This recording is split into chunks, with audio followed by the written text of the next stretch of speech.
This is equilibrium and conditions for equilibrium. तो ये हमारे पास एग्जाम में as a long question, important long question है।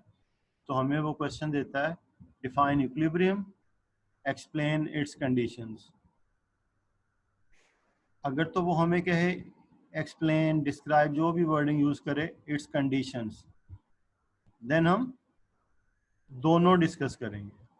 अगर वो हमें कहे डिस्क्राइब, एक्सप्लेन फर्स्ट या सेकंड, तो फिर हम सिर्फ वही कंडीशन डिस्कस करेंगे जो वो हमें पूछेगा, अदरवाइज दोनों करेंगे।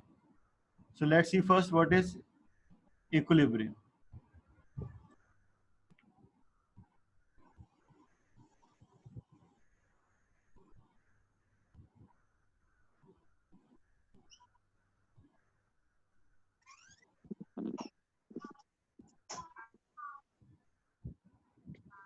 इससे पहले हमने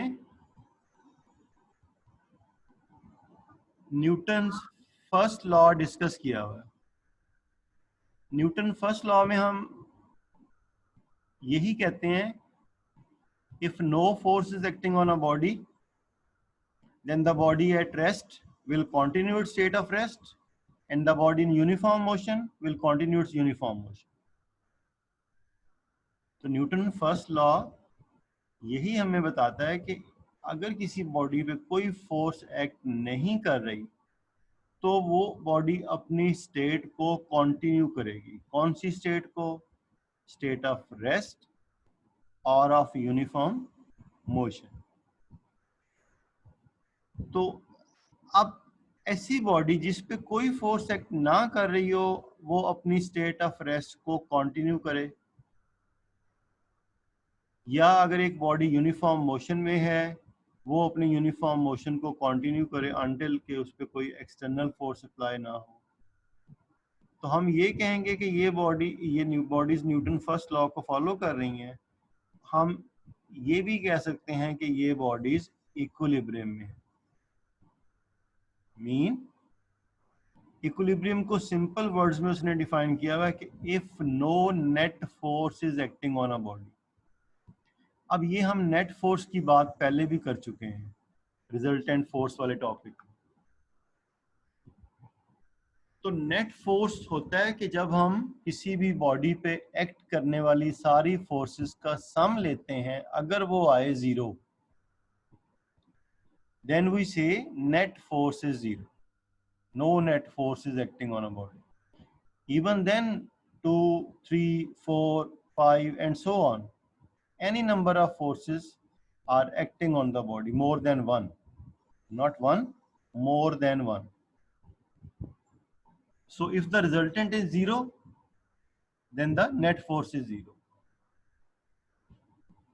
अब ये हमारी definition, a body is said to be in equilibrium if no net force acts on. अब इस बॉडी को देखिए आप, 4 फोर्सेस एक्ट कर रही हैं, 50 अपवर्ड, 50 डाउनवर्ड, 30, 30। ये 30 और ये 30 एक दूसरे को क्या करेंगी? कैंसिल। ये 50, ये 50 एक दूसरे को क्या करेंगी? कैंसिल। तो ये बॉडी अपनी स्टेट को क्या करेगी? कंटिन्यू करेगी। It is at rest, it will continue its state of rest. Even then 4 forces are acting on the body. 4 forces are acting on the body, but no net force. Why? These forces are cancelling each other. तो 50-50 को cancel कर रही है magnitude में, equal direction में opposite, और leftward force rightward force को cancel कर रही है, और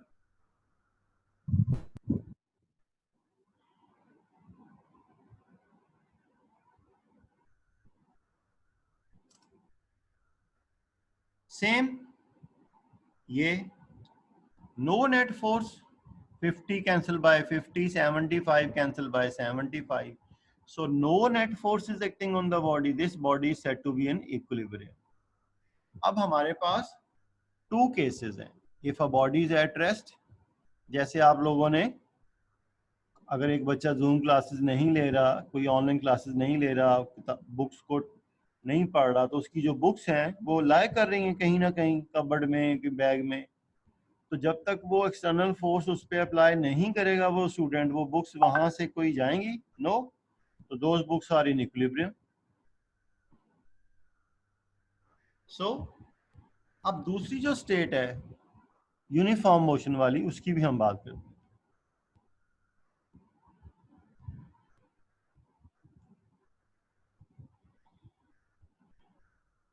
बुक भी सामने रखें. अब उसमें हमारे पास एग्जांपल है, book lying on a table, a picture hanging on a wall. These are the two examples of bodies which are in equilibrium and at rest. A picture hanging on a wall, a book lying on a table. ये bodies rest में हैं.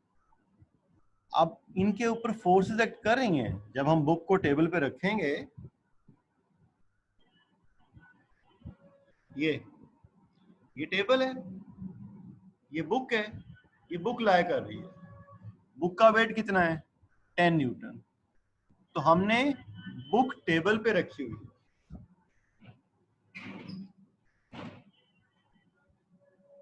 तो book table पे अपने wait के equal force apply कर रही है 10 न्यूटन. तो टेबल क्या कर रहा है? टेबल भी उसके रिएक्शन में नॉर्मल फोर्स अप्लाई कर रहा है 10 न्यूटन. अगर इस बुक का वेट होता 100 न्यूटन और टेबल अप्लाई करता 90 न्यूटन, तो फिर ये टेबल क्या करता? टूट जाता. So action reaction equal, they are cancelling each other. So book is at rest, no net force, no net, हम net बात कर रहे हैं. Two forces are acting on the body but net force is 0. हमने किसी के 5,000 rupees देने हैं मैंने, और मुझे कहीं से 5,000 रुपीज मिलते हैं. अब मुझे खुश होने की जरूरत नहीं है. क्यों? मैंने तो 5,000 पहले ही किसी के देने हैं. जब मैं वो 5,000 एक तरफ से लेके दूसरे आदमी को दे दूंगा जिसके मैंने देने हैं, तो मेरे पास नेट अमाउंट क्या होगी? 0.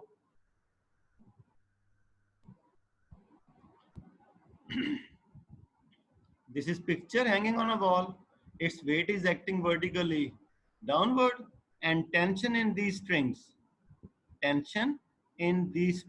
is equal to the weight of the frame, picture.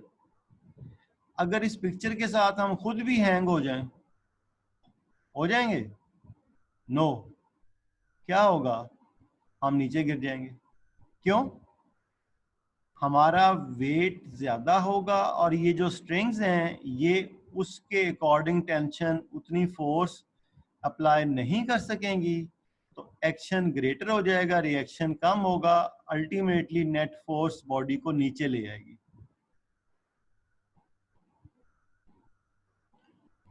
Okay.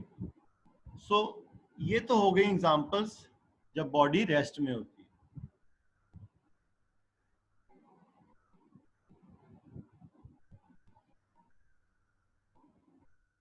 Okay.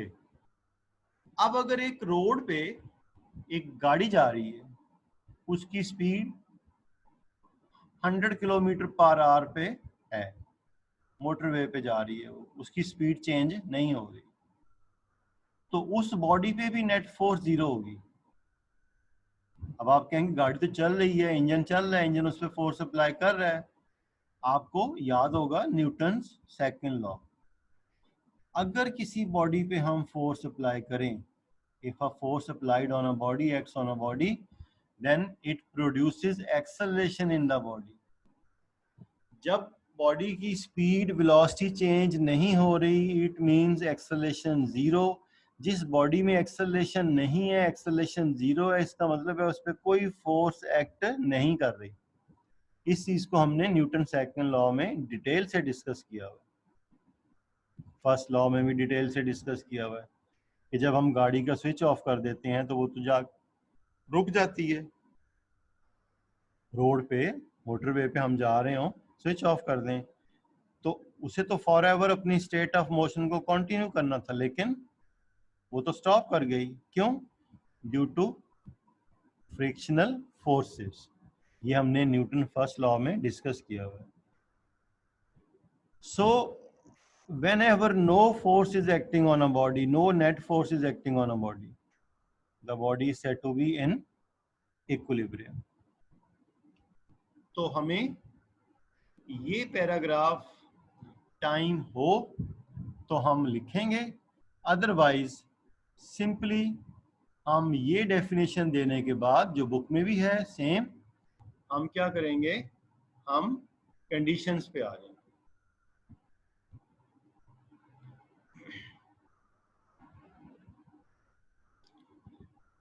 Now we have to check whether a body is in equilibrium और नॉट।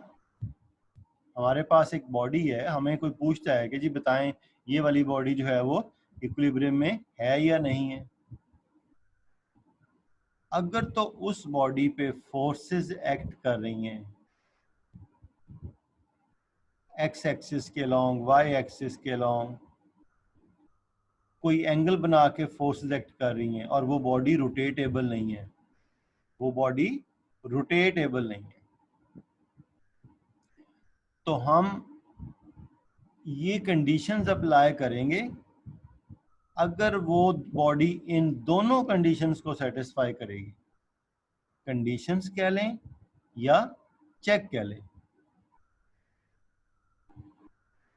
तो ये टू कंडीशंस हम उस बॉडी पे अप्लाई करेंगे, and if the body satisfy both the conditions, the body is said to be in equilibrium, otherwise no. Okay, so let's see first condition for equilibrium.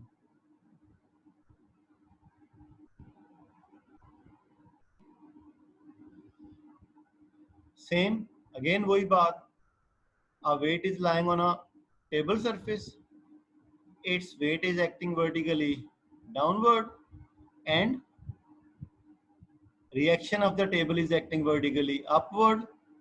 This force is being cancelled by this force, so sum of forces क्या हो जाएगा, zero.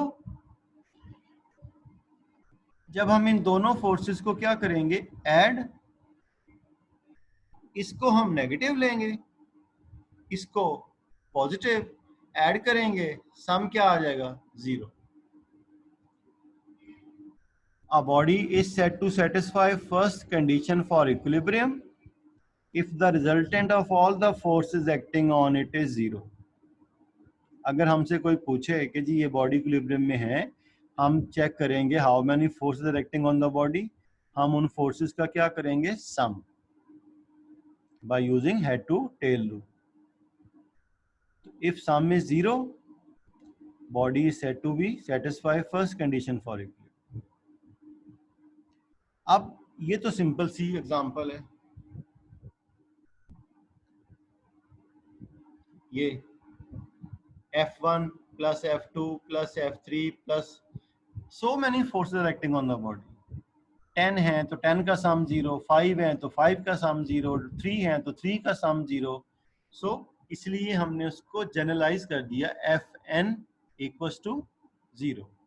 अब ये लिखना थोड़ा lengthy लगता है, हम या तो वर्ड्स में लिख दें sum of forces equal to zero, या फिर ये सिंबल यूज कर लें,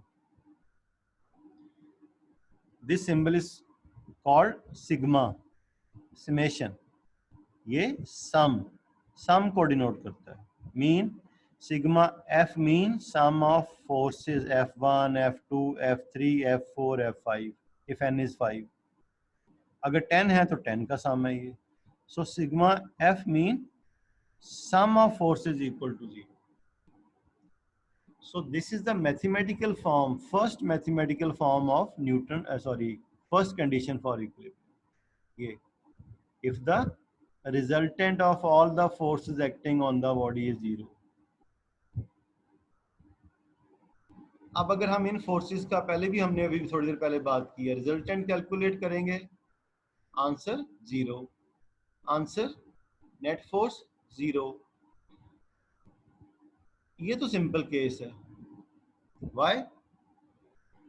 जो फोर्स पॉजिटिव एक्स एक्सिस के अलॉन्ग है उसको हम पॉजिटिव ले लेंगे, जो नेगेटिव एक्स एक्सिस के अलॉन्ग है उसको हम नेगेटिव ले लेंगे. ये और ये जो पॉजिटिव वाई के अलॉन्ग है,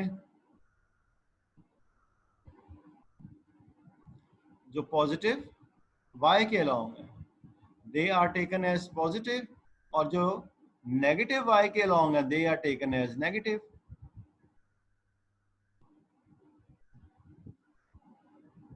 सो ये तो सिंपल केस है, सिंपल. हाँ, सिंपल इसलिए कि forces are acting along X और वाई. हम सिर्फ उनको सिंपली चेक कर लेंगे. अगर लेफ्ट वर्ड right up down forces equal हैं, बॉडी इक्विलिब्रियम में होगी, क्योंकि वो फोर्सेस मैग्नीट्यूड में इक्वल होंगी, डायरेक्शन में अपोजिट होंगी. हाँ, अगर फोर्सेस एक्ट कर रही हैं ऐसे,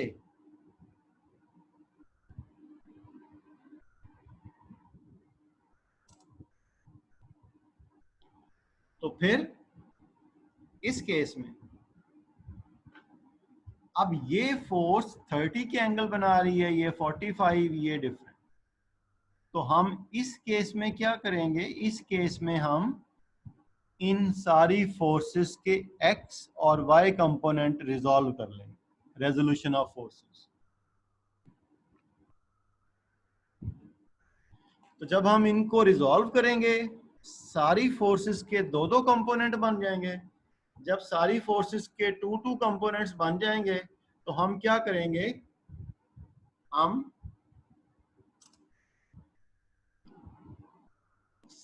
सारी फोर्सेस के एक्स कंपोनेंट का सम लेंगे. अब लेट से 3 फोर्सेस हैं, तो हम 3 फोर्सेस के एक्स कंपोनेंट का सम ले लेंगे. क्या सबके एक्स कंपोनेंट का सम 0 आया, चेक करेंगे. फिर सबके वाई कंपोनेंट का सम ले लेंगे. ये वाई, ये वाई, ये f1x f2x plus f3x plus fnx. यानी कि लेट्स से अगर एक बॉडी पे 5 फोर्सेस एक्ट कर रही हैं, f1x f2x f3x f4x f5x, सम 0 आना चाहिए. और सबके y कंपोनेंट का सम, सारी फोर्सेस के y कंपोनेंट का सम भी क्या आना चाहिए, 0. फिर इन दोनों को हमने शॉर्ट फॉर्म में ऐसे लिख लिया, sigma F X equal to 0, sum of X components of all the forces and sum of y components of all the forces equal to 0. अगर ये दोनों conditions at a time fulfil होंगी, फिर हम कहेंगे बॉडी फर्स्ट कंडीशन को क्या कर रही है, सेटिस्फाई. अगर तो ये हो गया x वाला और y ना हुआ, no, body is not in equilibrium.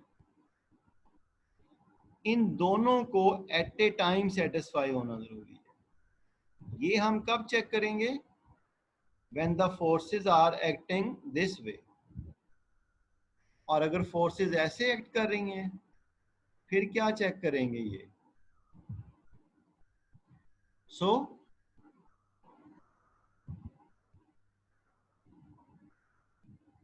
ये हमारे पास मैथमेटिकल फॉर्म आ गई कंपोनेंट की फॉर्म में.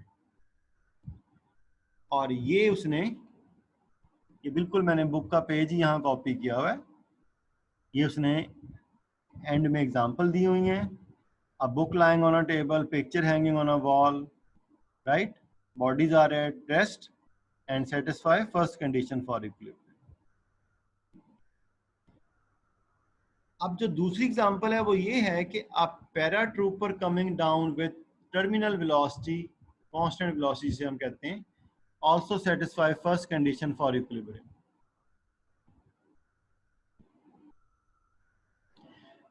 अब अगर आप अपनी बुक पे देखें 98 पेज पे पैराट्रूपर एक बना हुआ है. अब जब पैराट्रूपर एरोप्लेन से जंप करता है तो वो एक्सेलरेशन के साथ नीचे आता है. क्यों? उस पे एक फोर्स एक्ट कर रही होती है, इट्स वेट.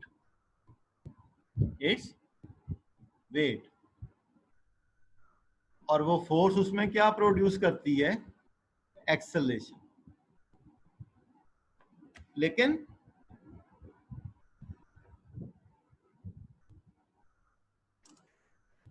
जैसे ही वो अपना पैराशूट ओपन कर लेता है, अब उसके पैराशूट में एयर फिल कर जाती है. अब उसका वेट वर्टिकली डाउनवर्ड एक्ट करता है और reaction of air upward act करता है. सो पैराशूट एयर को डाउनवर्ड पुश कर रहा होता है और एयर पैराशूट को अपवर्ड पुश करती है. अब एक स्टेज ऐसी आती है कि उसकी जो वेलोसिटी है वो कांस्टेंट हो जाती है, यूनिफॉर्म. फिर वो चेंज नहीं होती, फिर वो उस वेलोसिटी के साथ जमीन ग्राउंड पे पहुंच जाता है.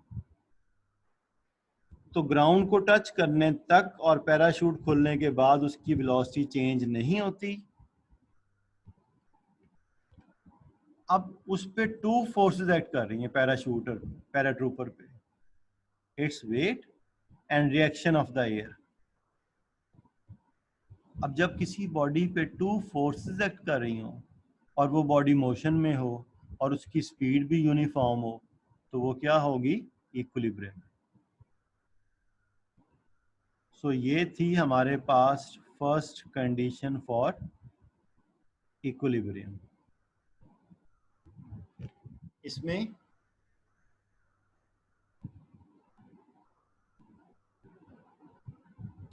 सबसे पहले हम ये डिफाइन करेंगे, डेफिनेशन. बुक में उसने यही डेफिनेशन दी हुई है. फिर इस पैराग्राफ में हम बताएंगे कि टू केसेस हैं when no net force is acting on a body. Two cases. Number 1 body at rest, number 2 body in uniform motion. दोनों केसेस में no net force is acting on a body. उसको cut किया जब पहली दफा फातिमा आई थी तो 14 अगस्त पे ये फैसला वापस आ गया. सो इस पैराग्राफ में हमने दोनों को डिस्कस किए. पहले बॉडीज एट रेस्ट और फिर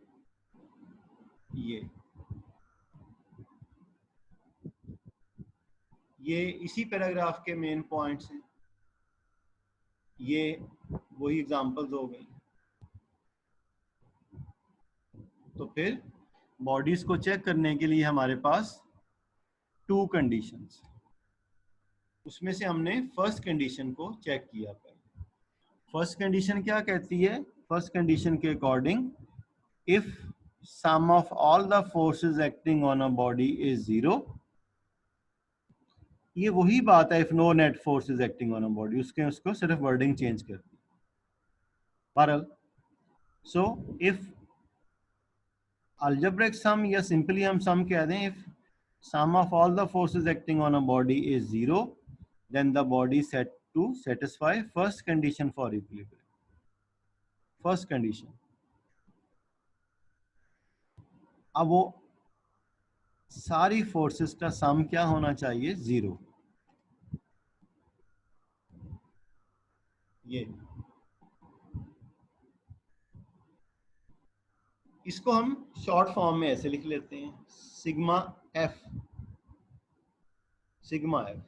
सम of force is equal to 0. The symbol this, इसे हम क्या बोलते हैं? इसे हम सिग्मा भी बोलते हैं और समेशन भी बोलते हैं। Is Greek letter called sigma used for summation. ये तो हम तब चेक करेंगे if the forces are acting this way, इधर x एक्सिस और y axis, and when the forces are acting this way making some angles,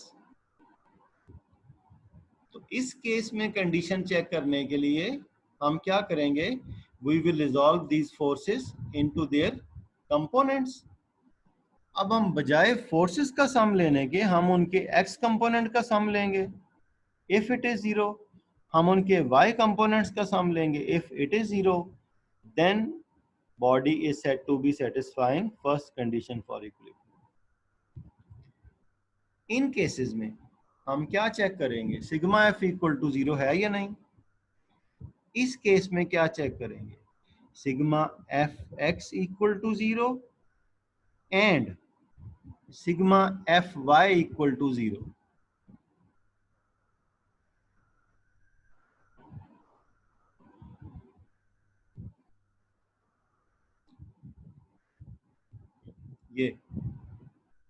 ये उसकी आ गई एग्जाम्पल्स। आज तो माशाल्लाह अटेंडेंस भी काफ़ी हो गई, लगता है कोई डांट पड़ी है। कल मिस फरीबा आई हैं तो अब बहुत कम लोग थे, और जो लोग थे उनको भी मैंने कहा कि वीडियो ऑन करें। मैं कहता रहा हूँ, कुछ लोग तो वैसे ऑफलाइन हो गए और जो थे उन्होंने भी वीडियो नहीं ऑन। वो आप लोगों से बात करना चाह रहे हैं। मैंने तो की थी ऑन। हाँ जी, आपने की थी ऑन, एक ने। सर मैंने भी की थी। आज का बात कर रही हैं? सर मैंने भी की। जी सर। एक पता सर मैं रोज करती हूँ। एक पता नहीं कौन सी वो मोहतरमा बेड पे ही बैठी थी। मैं थी। हैं?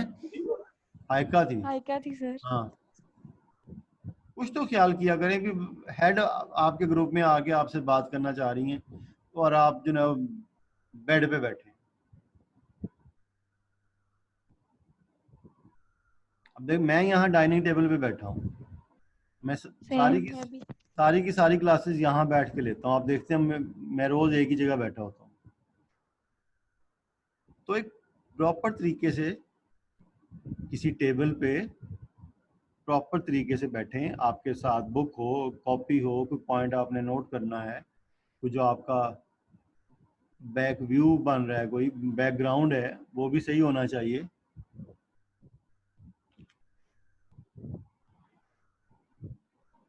आज कोई चीज़ बांटें, नूर तारक भी क्लास अटेंड कर रही है, पता नहीं